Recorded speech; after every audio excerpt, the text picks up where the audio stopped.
You ever misplace something and you just can't remember for your life where you put it? The Bible has something to say about that.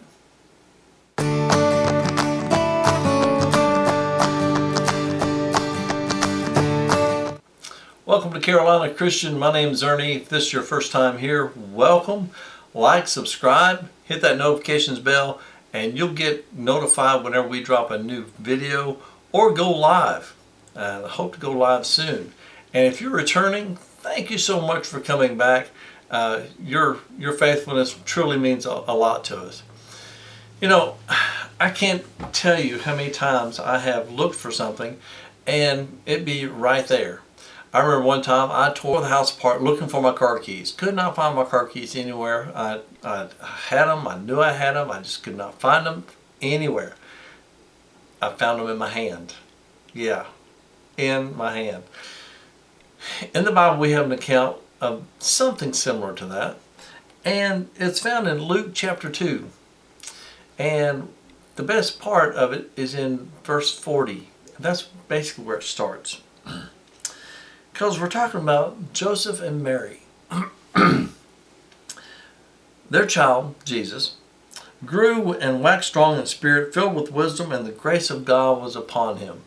Now, a good theologian could, really tear that apart. And basically, as a parent, I read it like this. Our child was 12 years old, going on 30, and saved by grace through faith. A child of God.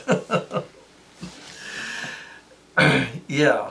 And so they finished up all the Passover rituals and everything, the feast days, and they're all passed, and everyone's going back home.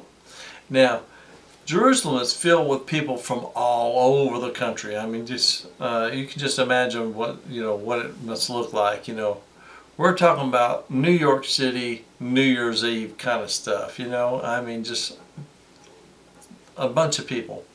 And then you got this 12-year-old that has discovered his purpose. He has a passion in life already at 12 years old. And so they're packing up, and they all get to moving. They're running in a caravan, and so they're all moving out together. Jesus was just there. He was probably helping them pack, and then they move out.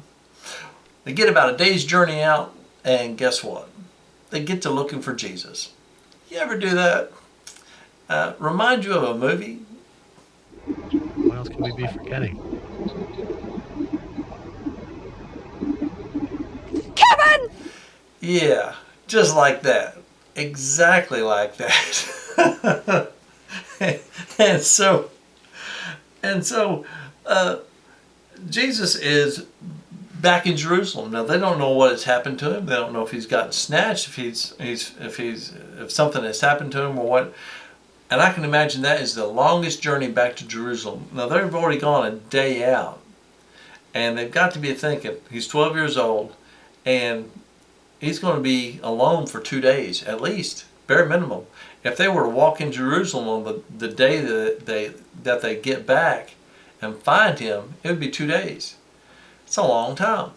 Now the Bible says in verse 46 that says that they turned back again, 45, to Jerusalem seeking him. And it came to pass that after 3 days they found him in the temple. Now, here's the thing. Was that 3 days after they had gotten back to Jerusalem? Or was that 3 days total? Leave your comments in the section below. I'd be interested to know what you think. I've talked to many people about it, and it's so far the jury's out and everyone's divided. A lot of people think it's 3 days total. Some people think 5 days, because 1 day out, 1 day back, and then 3 days looking for him in Jerusalem. I don't know. 3 days, 5 days. As a parent and a 12-year-old, you'd be wigged out either way. Doesn't really matter. That's semantics. It doesn't really matter. It's one of those things. But the thing of it is that they found him.